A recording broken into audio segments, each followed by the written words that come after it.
Saudara-saudari, marilah kita mendengarkan renungan dengan judul Jumat Agung,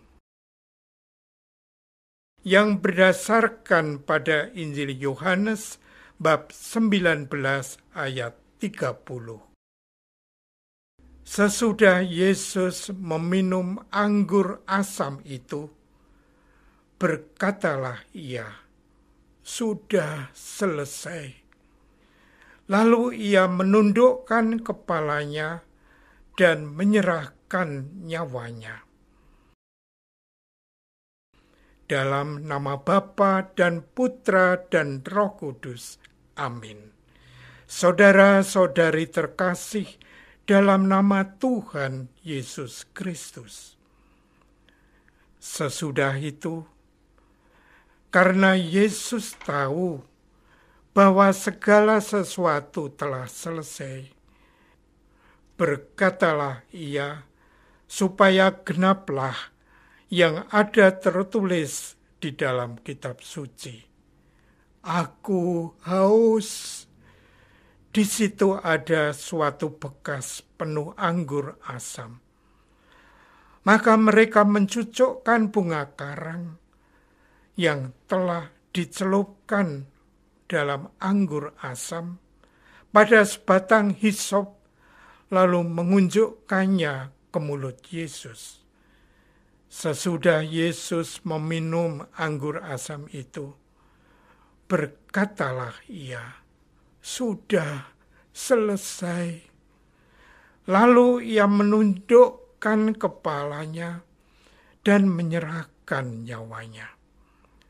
Rasul Paulus menulis dalam surat kepada umat di Ibrani, dia mengosongkan dirinya, taat sampai mati di kayu salib. Karena Yesus taat pada kehendak Bapanya, salib menjadi kebijaksanaan tiada tandingannya.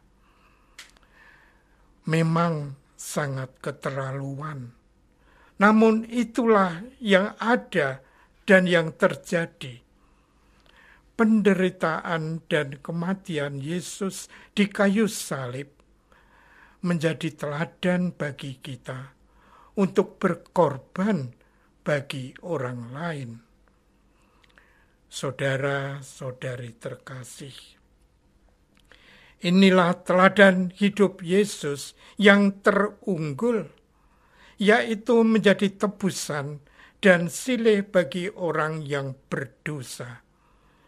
Walaupun ia sendiri tidak berdosa, dosa dan kesalahan kita yang seharusnya kita tangguh dengan kematian kita, telah ia gantungkan di kayu salib yang awalnya menjadi kayu penghukuman, namun sekarang telah menjadi kayu keselamatan.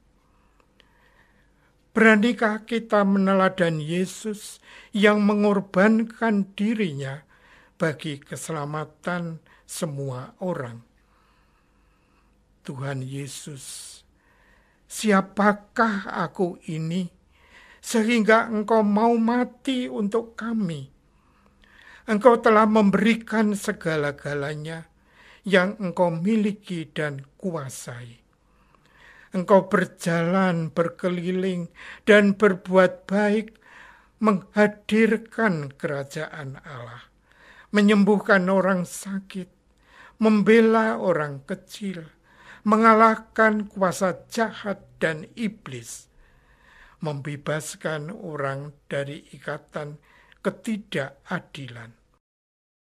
Puncak penebusannya ialah pemberian diri.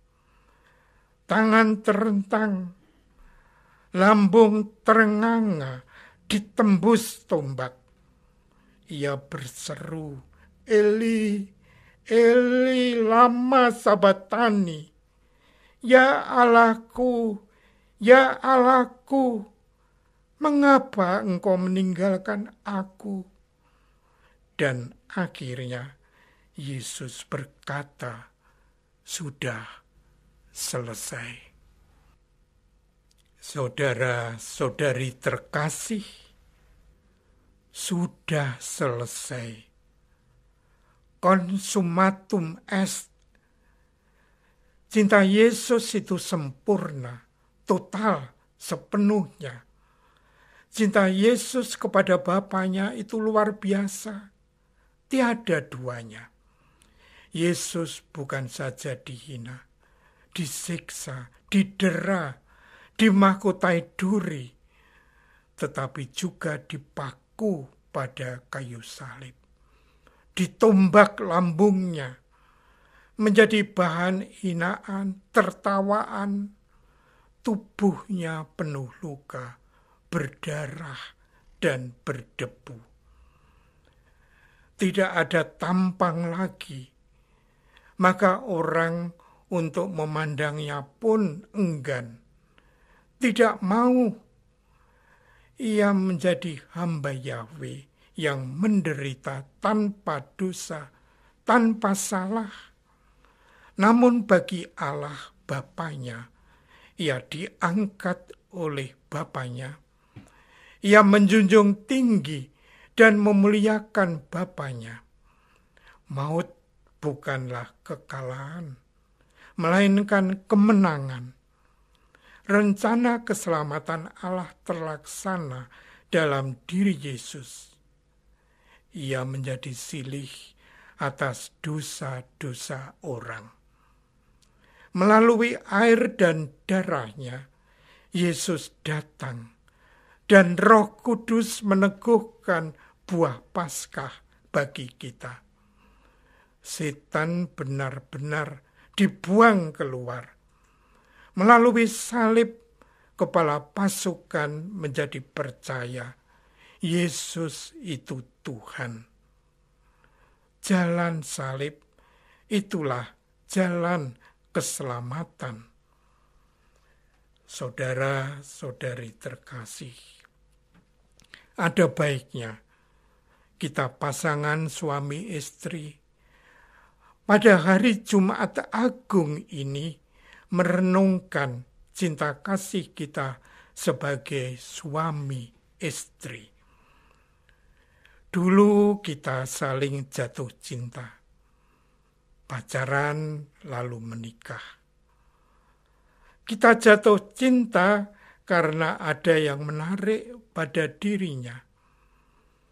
Karena dia ganteng, cantik, baik hati, suka melayani, suka memaafkan, sabar, dan seterusnya.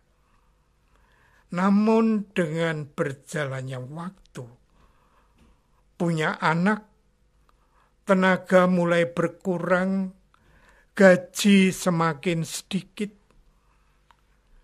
Dulu tertarik karena dia sabar. Sekarang jadi pemarah. Dulu suka melayani, sekarang minta dilayani. Dulu cantik, langsing, wangi, tapi sekarang gembrot, cerewet, suka marah. Bagaimana?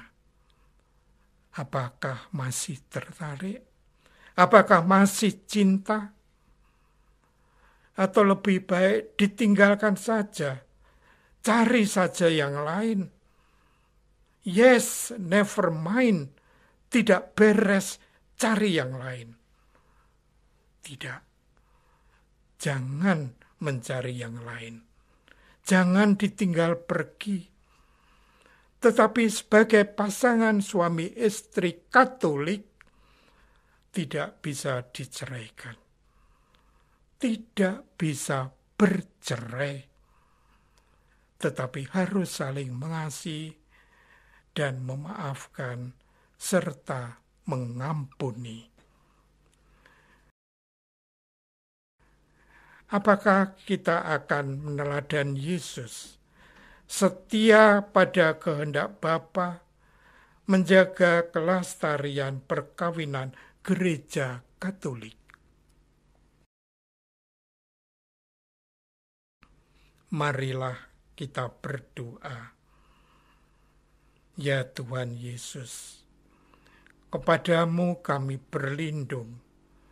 Jangan sampai kami dikecewakan demi kesetiaan-Mu. Selamatkanlah perkawinan kami, dan selamatkanlah persatuan kami di dalam gereja-Mu. Serta berilah kami semangat kasih-Mu sendiri untuk bertahan dalam kesulitan, ya Yesus. Doa ini kami persembahkan dalam nama-Mu yang kudus, Tuhan dan pengantara kami. Amin. Semoga kita semua selalu dinaungi dan dibimbing oleh berkat Allah yang Maha Kuasa, Bapa dan Putra dan Roh Kudus. Amin.